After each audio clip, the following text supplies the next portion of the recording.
지난해 우리 사회 자기계발서의 부음을 다룬 거대한 사기극이라는 책을 펴내셨던 문화평론가 이원석 씨를 초대했습니다. 어서 오십시오. 예, 안녕하십니까. 예. 대학에서는 신학 공부하시는데 지금은 문화이론 전공 박사 논문 작업 중에 계시네요. 네. 근데 어쩌다가 이 자기계발서에 주목하게 되셨어요? 저희 이제 어머님이 선생님이신데요. 예. 굉장히 이제 좀 책을 좋아하시고 책을 많이 제게 추천해 주셨어요. 예. 그런 중에 초등학교 때 노만 빈센트 필 목사의 적극적 사고방식이라는 책을 소개해 주셨거든요. 초등학교 때? 예. 일종의 수십론으로 저희 어머니는 소개하신 거예요. 그러니까 마음을 잘 바르게 먹고 그래서 바른 인생을 살아야 한다라는 교직자이신 분다운 생각으로 보내신 겁니다. 근데 재밌어요. 읽다 보니까. 그래서 이제 그 이후에 많이 읽었어요. 자기계발서를. 초등학교 때부터? 예. 아주 일찍부터. 예. 중학교 때 이제 주식투자 재테크 공부하고요. 예를 들자면. 한 1000여 권 읽었는데. 1000권이요? 예. 자기계발서를? 예. 이제 자기계발서만 읽은 건 아닌데, 어쨌든 자기계발서는 원래 좀 쉽게 읽히잖아요. 예. 그래서 해보니까 꽤 읽었더라고요. 근데 제 삶은 하나도 안 풀리고, 마침 전공은 문화이론이고, 한번, 배운 게 도둑질인데. 내가 읽었던 거 한번 분석해보자. 예, 문화이론의 틀로 한번 분석해보자. 그렇게 된 겁니다. 예. 자, 우선 개념 정의부터 하고 갑시다. 자기계발서라는 건 뭐예요? 어떤 책을 자기계발서라고 합니까? 원래 자기계발서를 할 때 그 의미는 우리가 생각하는 어떤 그냥 자기를 개발한다, 함양한다 그런 의미보다는요.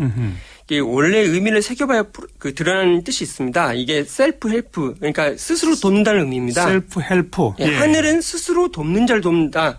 할 때 정확하게 바로 그 의미거든요. 예. 그러니까 이렇게 볼 때 의미 이렇습니다. 내가 나를 먼저 돌보지 않으면 심지어 하늘도 나를 돌보지 않는다는 의미예요.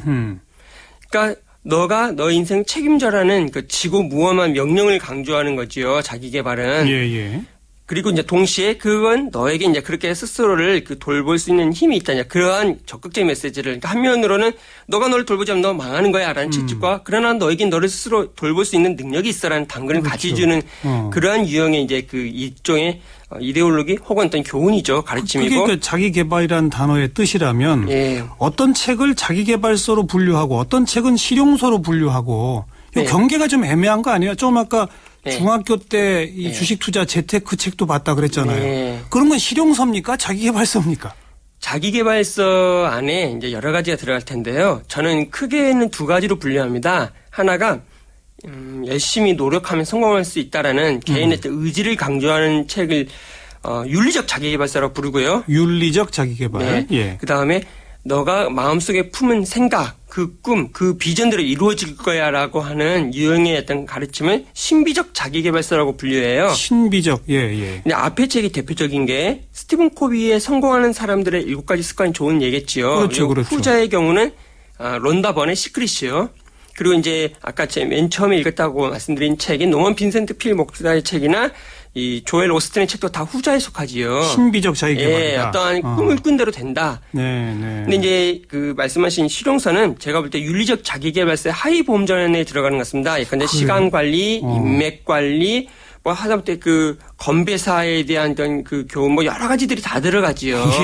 재테크도 당연히 그 안에 들어가고. 근데 시크릿 같은 책을 통한 재테크는 이런 거죠. 너가 원하는 부자가 되고 싶으면 포스터 같은 거 만들어 놓고서 날마다 그걸 봐라. 혹은 너의 꿈을 종이 쪽지에 적어서 나의 꿈은 부자. 이런 것을 수첩에 넣고 다니라는 거죠. 그런데 반면에 이제 이게 신비적 자기계발서와 달리 윤리적 자기계발서는 좀 더 구체적인 방법들을 주지요. 정보도 주고. 통장 4개를 관리해라 라거나 아니면은 지금 임대 수입을 통해서 부자가 되도록 고민한다거나 이런 제목의 책들이 다 나와 있죠. 그런 식의 것들. 요는 이 모든 것은 뭐냐면 너가 하기에 달렸다는 것이죠. 공통적으로. 그러니까 너가 너를 어떻게든 돌보아야 한다. 그러면 된다.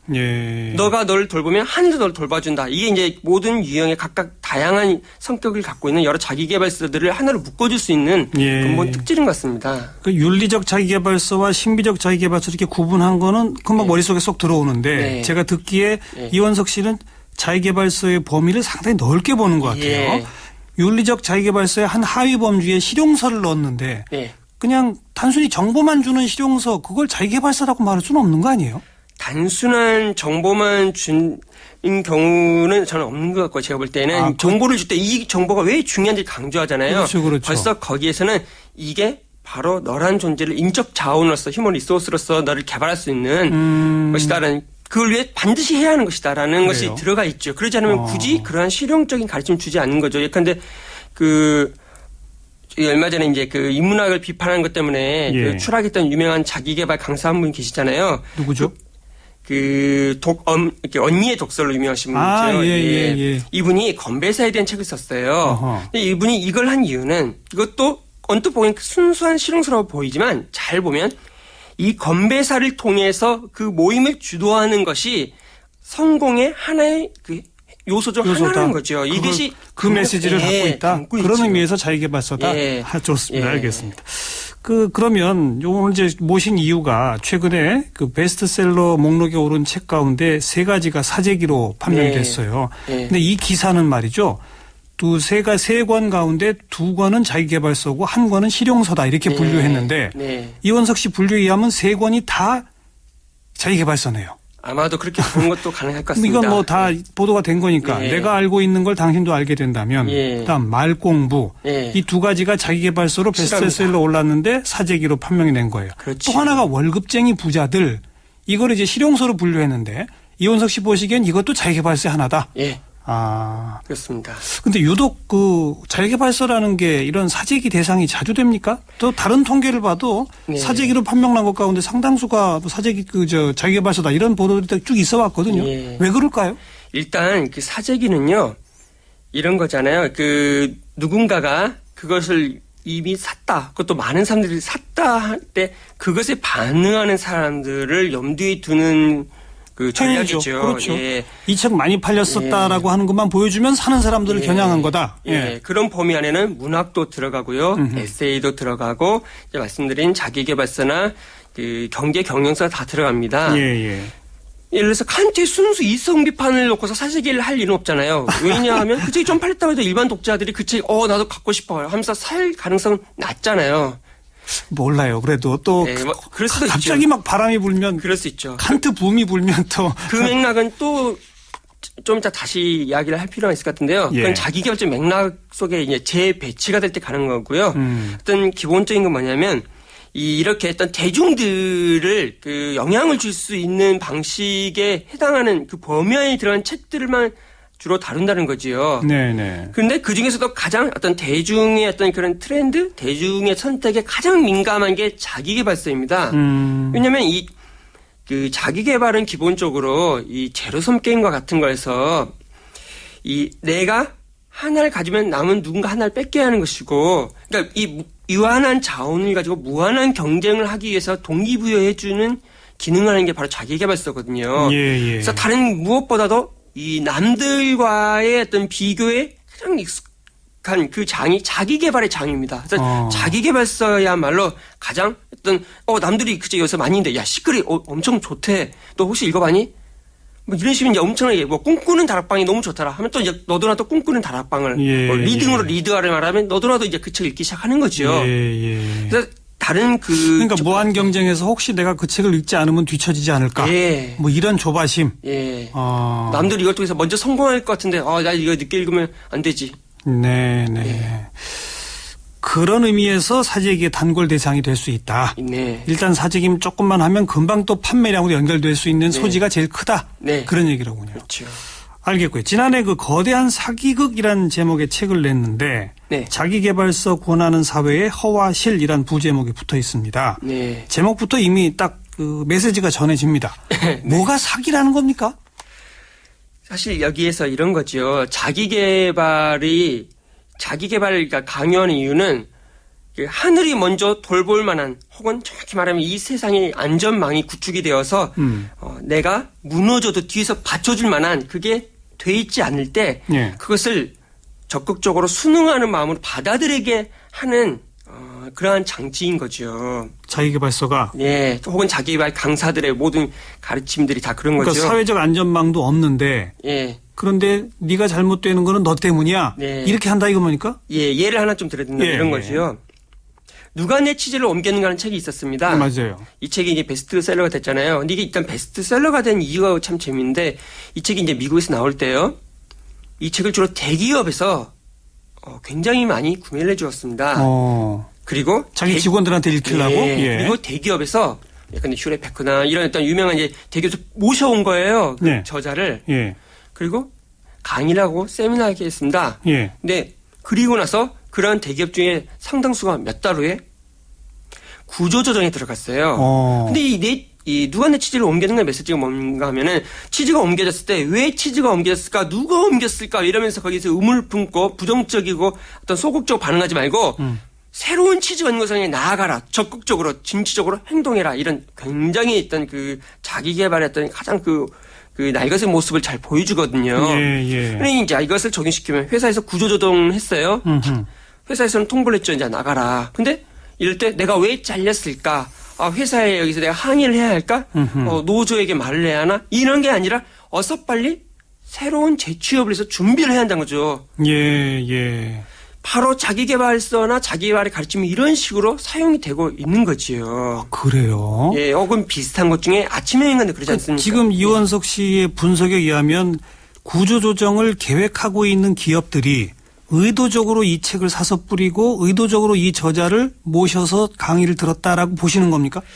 이 의도라고 굳이 말하자면 직접적인 의도는 아니고요. 회사에서 어떠한 선택을 하건 그것을 회사의 사원들이 적극적이고 뭐랄까 좀 그 수용적으로 받아주길 바라는 것이죠. 그것은 월급일 때도 있고 그 인사 고가 점수인 것일 수도 있고 프로젝트와 관련한 대우일 수도 있습니다. 구조조정 그중에 일부이죠. 구조조정을 위해서 하는 게 아니라 우리 회사 사원들이 우리 회사에서 주어지는 이런 모든 상황에 대해서 적극적으로 받아주길 바랄 때 이러한 프로그램을 통해서 이제 교육을 받도록 하는 것이죠. 좋습니다. 자, 또 두 번째 아까 시작하시려고 했던 거. 아침형 인간 같은 아침형 경우, 인간. 사실 이 책이 일본보다 우리나라에서 더 주목을 받았어요. 근데 이 책이 잘 팔렸던 이유는 우리나라의 상당수 대기업의 오너분들이 당신들이 아침형 인간이다 보니까 다 새벽에 회의하죠. 새벽을 깨우는 분들이잖아요. 역시 새벽에 일어나고 아침형 인간인데 선거하는 거야 라고 생각하면서 그래 바로 이거 있어. 자 여러분 너희들도 이렇게 살면 선거할 수 있어 라고 하면서 이 책을 단체 구매를 했습니다. 그리고 아침형 경영을 주창한 기업도 있어요. 그렇죠. 한때 삼성 7시 출근했었습니다. 지금은 안 하지만. 지금 안 하는 이유 중에 들려오는 이야기로는 그렇게 해본 결과 사실 사람들이 아침형 인간도 있고 저녁형 인간도 있는데 이런 생체 주기가 다른데 그걸 일방적으로 회사에서 강행하다 보니 업무 효율이 굉장히 떨어져서 조용히 냈다는 이야기들이 있어요. 이거는 정말 조용히 퍼지는 이야기에서 저도 장담은 못하겠는데 가능성은 높습니다. 일단 저만 해도 아침형 인간이 아니고 저녁형 인간이거든요. 근데 더 중요한 건 이렇게 저는 이 말까지 하나 하고 싶어요. 새벽에 일찍 일어나는 새가 벌레를 잡는다고 했는데 속담이 있잖아요. 그럼 뒤집어보면 새벽에 일찍 일어나는 벌레가 더 빨리 먹힌다는 이야기이기도 하잖아요. 그러네요. 그럼 아침형 인간의 가르침에 적극적으로 순응하기 전에 내가 벌레인가? 내가 새인가부터 물어야 하지 않을까요? 그렇듯한데요. 조금 너무 다 고깝게만 보시려고 하는 거 아닌가라는 생각이 제 머리를 자꾸 때리는 게 좋아요. 아까 누가 내 치즈를 옮겼는가. 그냥 구조조정 명령이 내려도 그냥 순순히 거기에 응하고 나가더라. 그 측면을 볼 수도 있지만 구조조정이 아니라도 그 회사에 일하고 있는 사람 또 계속 그 회사에서 이 중용하려고 하는 사람들에게 더 좀 진취적으로 뭔가 새로운 생산력을 발휘해 볼 수 있는 그런 어떤 북돋움의 의미로서의 책 이렇게 볼 수 있는 거 아닌가. 또 아침형 인간 맞아요. 다 모든 사람이 아침형 인간이 될 수는 없습니다. 그러나 가급적이면 자기 몸이 체질이 적응한다면 조금 더 일찍 서둘러서 이것저것 운동도 하고 하는 게 더 좋은 거 아니냐. 좋은 측면도 많은 거 아닙니까? 일단 앞에 것부터 말씀드린다면요. 그것을 왜 책을 읽히고 비싼 강사료 주고하면서 강사를 할까요? 저는 그러한 것을 통해 하기보다 그렇게 동기부여를 원하면 급여를 더 주시고 회사의 복지 체계를 더 강화하면 됩니다. 인센티브를 주거나. 저는 칭찬은 고리도 춤춰낸다고 말하는데 오히려 저는 종종 농담삼아 말해요. 후한 급여는 정말 우리 집 강아지 춤추게 만듭니다. 열심히 일하게 하고 싶으면 대우를 잘해주면 돼요. 왜 그거를 굳이 다른 어떤 마인드를 바꿔 살게 하기보다 통장에 급여를 찍어준 것이 숫자가 0 하나 덧붙이면 헌신할 겁니다. 그래요. 또 아침형 인간에 대해서는 저는 이 부분에서요. 최근에 우리나라에서 이제 그 학생들을 모 지역에서 아침 9시 등교를 추진하고 있지 않습니까? 경기도 지역에서 아침 그렇죠. 9시 등교. 원래 이거 지금 미국에서 먼저 시작이 되고 있어요. 9시가 아니라 9시 반 혹은 그 이후 시간에 유동적으로 자기 몸 상태에 따라서 원하면 좀 늦게 올 수 있도록 그 등교 시간을 가변적으로 하는 것을 미국의 그 어떤 지역에서 실험을 하고 있어요. 이게 성공하고 만일 아이들의 어떤 이렇게 신체 상태나 학업 능률이 올라가는 그 증명이 되면 그걸 이제 좀 더 확산시켰다는 이야기를 접한 적이 있어요. 저는 정말 굳이 따지자면 오히려 더 좋은 그 근무 조건을 원한다면 저는 그 부분부터 정말 가변적인 뭡니까 그 출근 문화, 퇴근 문화를 해야 한다 생각을 해요. 회사에서 말은 하는데 제대로 안 되잖아요. 저는 오히려 아침에 하면 좋다. 유연근무제 같은 거 오히려 진짜 그렇게 한다면 오히려 새벽이라는 게 좋은 건 맞는 사람들은 매우 좋지만 안 맞는 사람들은 오히려 자신의 주기에 맞는 근무 조건이 더 좋을 것입니다. 저는 그렇게 생각합니다.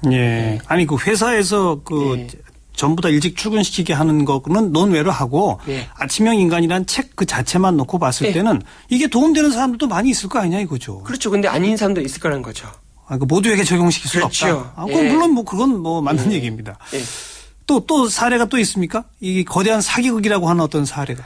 그 시크릿이라는 책이 있죠. 아까 신비적 자기개발의 대표적 예로 들은 시크릿이라는 핵심 메시지가 뭐죠?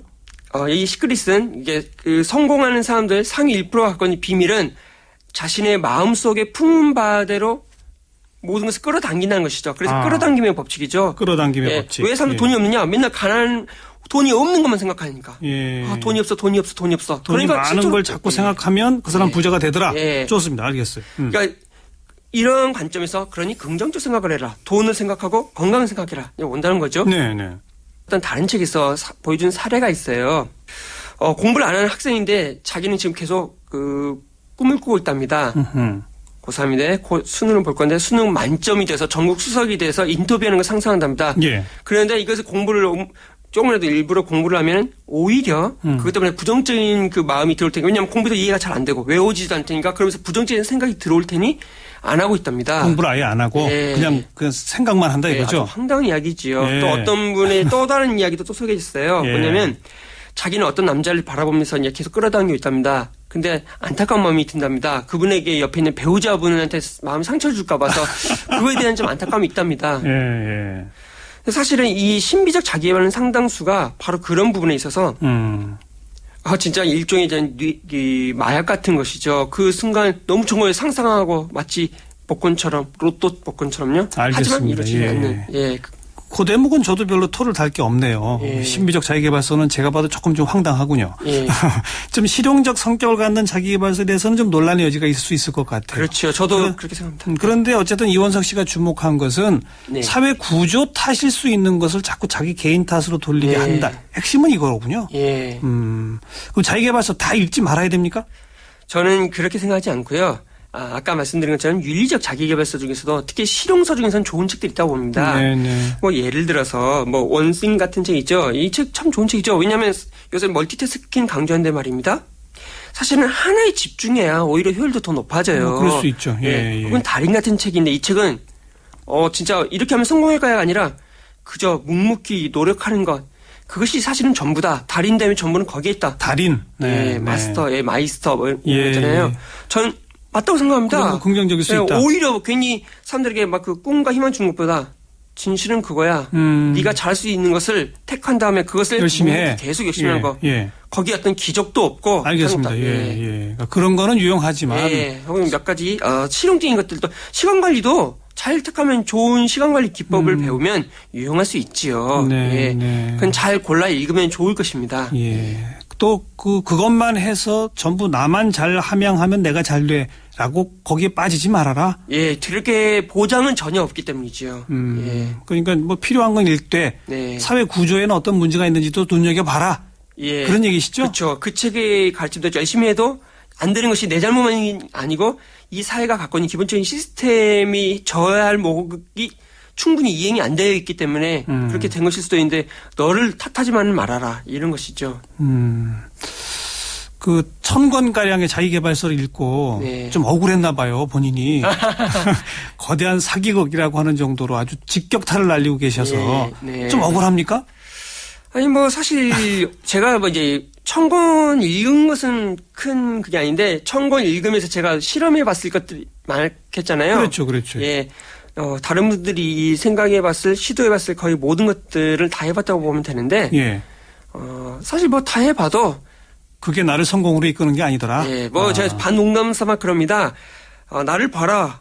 절망이 작은 증거 아니냐. 사실 나에게 있어서 소중한 의미가 있다면 누구라도 나를 보면 희망을 얻을 텐데, 자기보다 못한 사람이 있으니까, 나 이렇게 절망이 작은 증거 살아가는 것, 그것은 1000권의 자기계발서 읽은 덕분이다.